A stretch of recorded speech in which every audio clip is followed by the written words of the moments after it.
scream and shout, 'cause they don't ever wanna listen. You're breaking me down, but my heart is broken enough to know that they never wanna fix it. I've given enough to let our worlds collide. I'm giving it up to heal the world inside and be the first one to show me love, the last one to give me up. Enough is enough when you fight for a life to live and they try to take you out. I will never let me down. Enough is enough when they saw all you had to give and they try to take you out. I will never let me down. Oh, I'll do a shield that will take your force. Now you know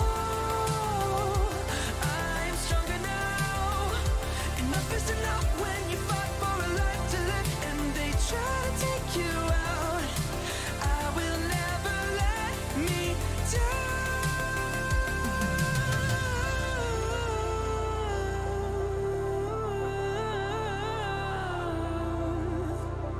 No.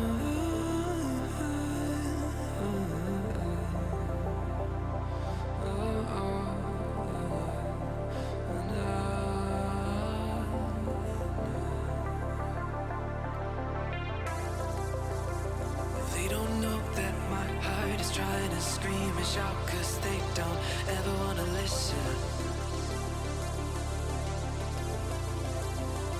You're breaking me down, but my heart is broken enough to know that they never wanna fix it. I've given enough to let our worlds collide. I'm giving it up to heal the world inside and be the first one to show me love, the last one to give me up. Enough is enough when you fight for a life to live and they try to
Welcome back to round 2 of CUNE versus Waldorf. Currently, I believe I know there's just the same bands for Waldorf. Oh, except for the Wukong coming through. Not a big shock there, after seeing that last game. But it looks like for the most part, same bands for CUNE.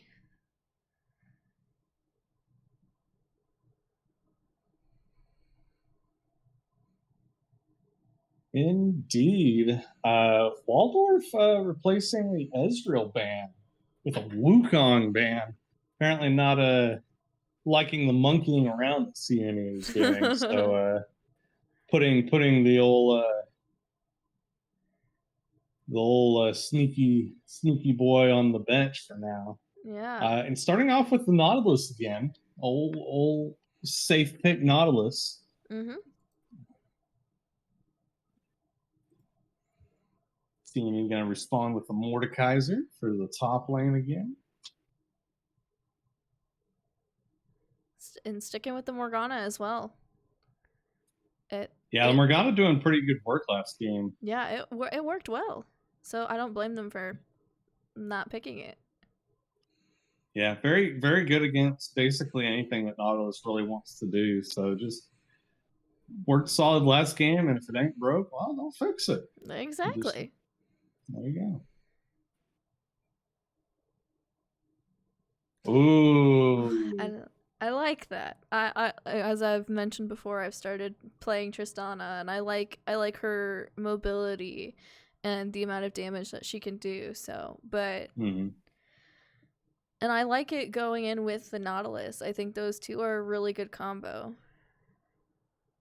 Yeah, I think the Tristana is able to power spike a lot earlier and get a lot better trades than Samira. Not that Samira is bad in any sense. Obviously, she did some work last game in the bot lane, but Tristana just if CUNE messes up at all, Tristana easily able to potentially capitalize on that with the rocket jump in, the explosive charge, and then potentially rocket jumping back out to safety. Waldorf also going to grab the Mundo for the top lane, which is going to be very interesting. The For Mundo sure. super tank, as I like to call him. Just build a lot of health and run at people, and you'll probably win eventually. Scales up really well, does a lot of damage. I don't know if he'll win early against the Mordekaiser. And even late game against the Mordekaiser, because Mordekaiser's passive does percent health damage. Mordekaiser still might be able to go toe to toe with Mundo. But at least with the ultimate and regen coming out of that, Mundo hopefully will have a better time against the Mordekaiser than the Renekton. CNE rounding off their third pick with the Jhin again, which surprisingly wasn't banned. Yeah, I'm kind of shocked about that, but I guess they were more scared of the Caitlyn. They're more scared of the Caitlyn than a Jhin. I guess, and to be fair, it's a lot easier for a Caitlyn to escape a Tristana than it is for a Jhin. Yeah. But with the Morgana shield, I mean, they don't really have to worry about that because if the shield's used wisely, then their engage is basically non-existent. Waldorf banning Victor and Syndra, some of the CNE's mid laners' favorites. CNE banning the Galio again, and also banning the Viego from last game, which makes sense. The Viego kind of started to do a lot of work, and it was some interesting times there where might have been holding my breath a little bit with some of those battles with that Viego. Yeah, that's for sure.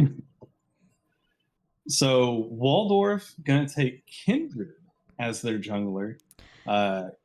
Doesn't surprise me, honestly. Okay. Yeah. Ooh. Oh. Wait, what? Now I don't know where anything's going. that has to be a misclick. It might be. Okay, it says here in the chat that Kindred is Annie. Okay, So that makes more sense. Yeah, so it was a misclick on the Kindred. Okay, so Annie mid lane, Zach jungle. That Mundo makes top. a That lot makes more more sense. I was a little bit confused there. I mean, I've seen some. It's been a long time. I have seen Kindred ADC before. Um, tends to get bullied just because, especially early on, she's very short range. Right. And she wants to be roaming around for those stacks anyway, and it's hard to just leave a lane as the ADC. But it could have been Kindred ADC and Tristana mid. But we'll be seeing the Annie. I assume that's going to be Jace mid and Maokai jungle for CNE. It would probably be my guess too, based off of what we've been playing recently. Shall I turn in my badge and rifle as well?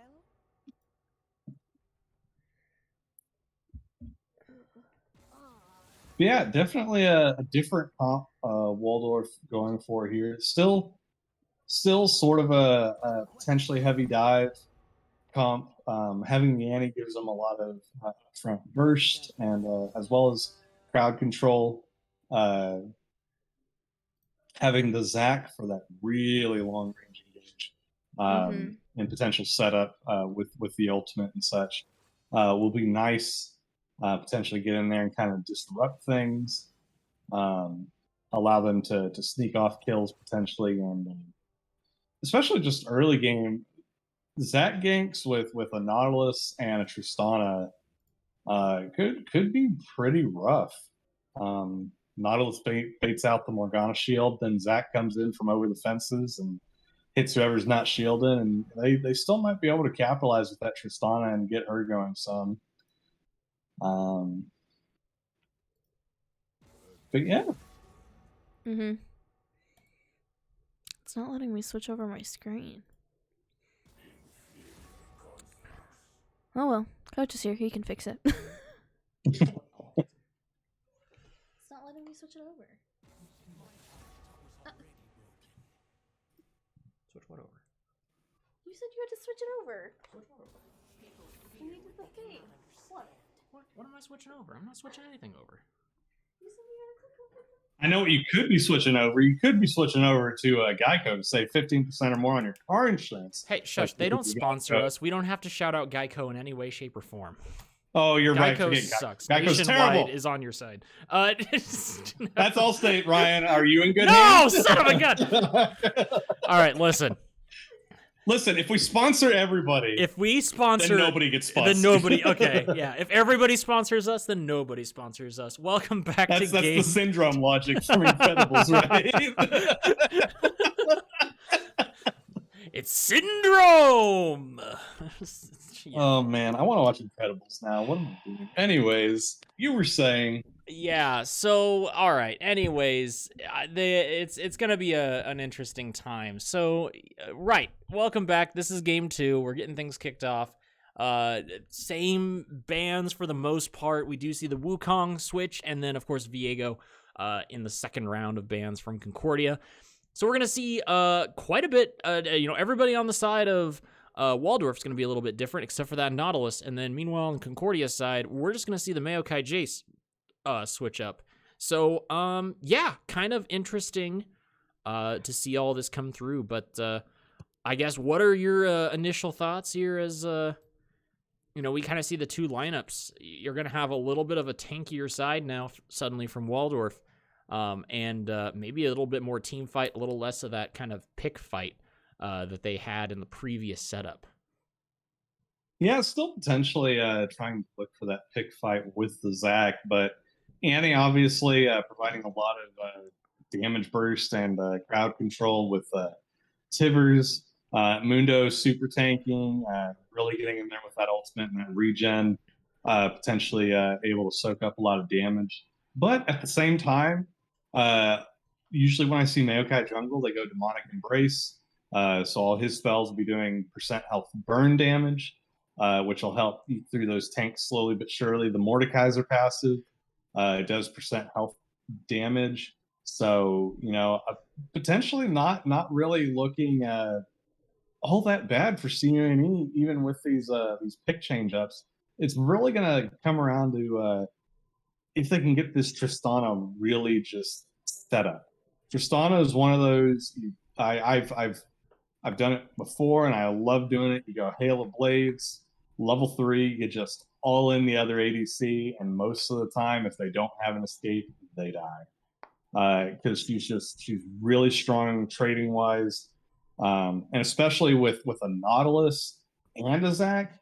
I'd be starting blue buff, working my way down, and level 3 ganking for the Tristana to try and set her up there.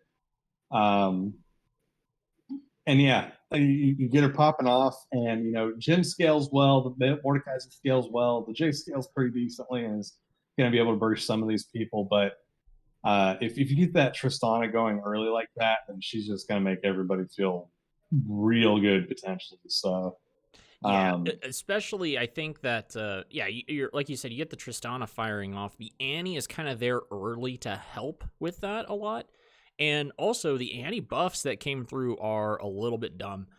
She now has a lot more reflect damage on her shield, especially now it works against abilities. Now it works, has a little bit better scaling, I think, with her AP. I can't remember if the scaling thing is correct, but I know that it now reflects on abilities. So now if Jace throws his Q out there, she can actually shield it and reflect some damage back onto the Jace. So I've even seen it kill. I've even seen an Annie pop shield and kill a Caitlyn who ulted her from across the, across the lane. So.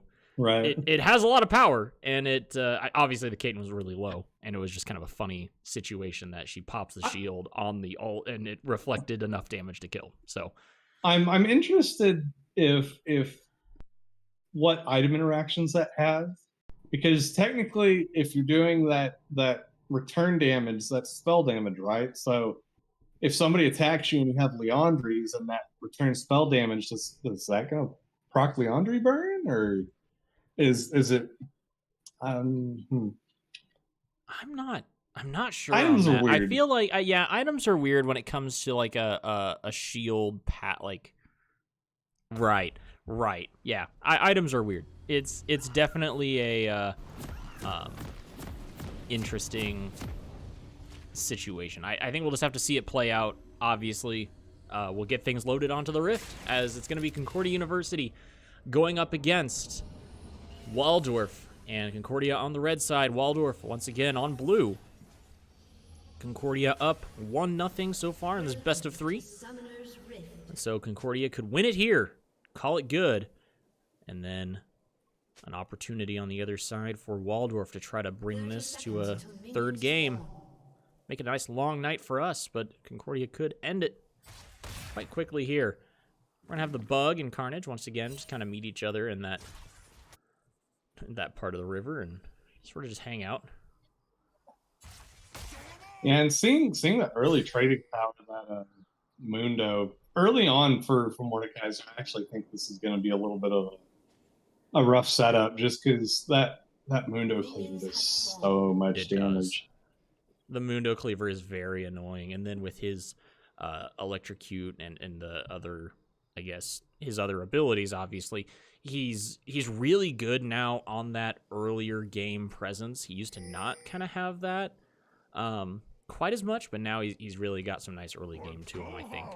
But I also think that, if you dodge at least one or two of those cleavers and get your passive off if you're the Bug, you kind of start to feel decent about that fight. So I will say once again, it's kind of in Carnage's hands to fight it out and have the advantage. But the Bug has an opportunity, a window to open it up if he can. So we'll get things going. Both teams are now just going to get met up here. And once again, the Jhin is handed over to Concordia. So we'll have to see. Last game I mentioned, and I feel like maybe on the side of Waldorf. They just didn't fear it because they kind of saw the end score line. They're like, oh yeah, he really didn't do, get like way popping off there. But he had some moments there in that other game where he just deleted targets and there was nothing they could do. So I'm going to be really curious to see how it does this round and whether or not Jellybean and Straight Shifty can get things going in that bot lane. They once again are kind of on that like engage heavy comp, where they want to go in the Tristana and everything else. The Bug, once again, you're correct on that. Those are nasty, nasty abilities. Horrorwood gonna get smacked down again here as mid lane. They just look for him over and over and over. They will not be flashing the wall, simply calling out, hey, we got Jace Flash. Everything is right in the land of mid lane for Waldorf. But once again, a lot of pressure will be put on him as he is kind of a top priority on that side. The fighting in the top will continue, and I don't know. We'll just have to see who busts it out first. It's really going to be up to anyone to do so. Nice dodge from the hook there. I always hate that hook because it feels like it is 3 meters wider at the end than it is at any other part.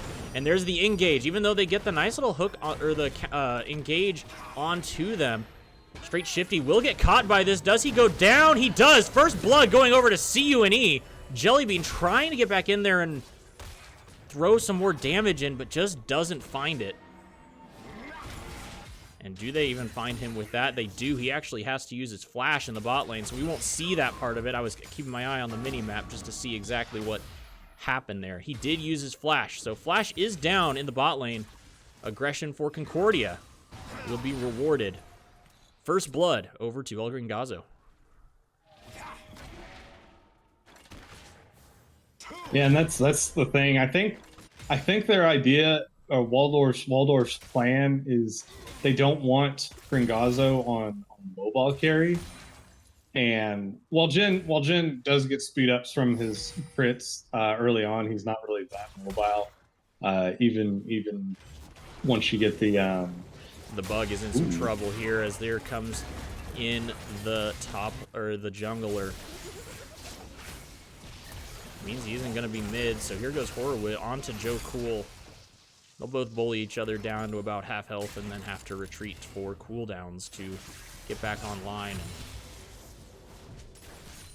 yeah, there's the return kill up top as they try to get, at least Carnage got the kill there, so they try to get him a little bit more online on this Mundo. The Bug will be able to stay safe. He is catching like every Q right in his face, and it's Yeah. like it makes me sad. I'm just like, come on. The one thing you have to kind of dodge is the Q. Has the spell shield, so he's gonna be able to stay safe from that. The Bug does get his passive off though here, so it's an opportunity if he can get it, but he just gets slowed over and over. Ah, he misses on the flash. And here we are mid lane once again. Horrorwood doesn't have flash this time, so he is instead going to go down. Joe Cool gets the kill though. So Annie able to come a little bit closer with that kill going in her pocket, and the gank ability right now is ridiculous as here goes the kill, or here goes the fight down bot lane. Mr. Boogie Woogie trying to throw anything and everything he can. Straight Shifty takes a little bit of damage, but they don't get the kill, so Concordia can stay safe at least bot lane for now. Nicely done there to pick up that. As here comes the first Drake of the game. Right now, priority over to Waldorf. Yeah, and that second engage there by the bot lane is more how I expected that lane to play out. They got a good initial engage against Gringazo, punishing or trying to punish the low mobility of the Jhin, but not respecting the Morgana Q that locked him down, and then Gringazo, I believe, got a fourth shot on that Nautilus that gave him that first blood. So just not respecting the kit, but I feel like a lot of this. Another nice catch there on the Q on the Straight Shifty, but not going to get the kill this time as fourth shot was already used. I feel like they're trying it's to going to be harassing. Oh my gosh, actually really nice engage here. Jellybean does get rooted. However, I hate the fact that every single time I root that son of a gun, They get away because of that jump, but not this time. El Gringazo gets in there and says, have a grenade. You'll love it.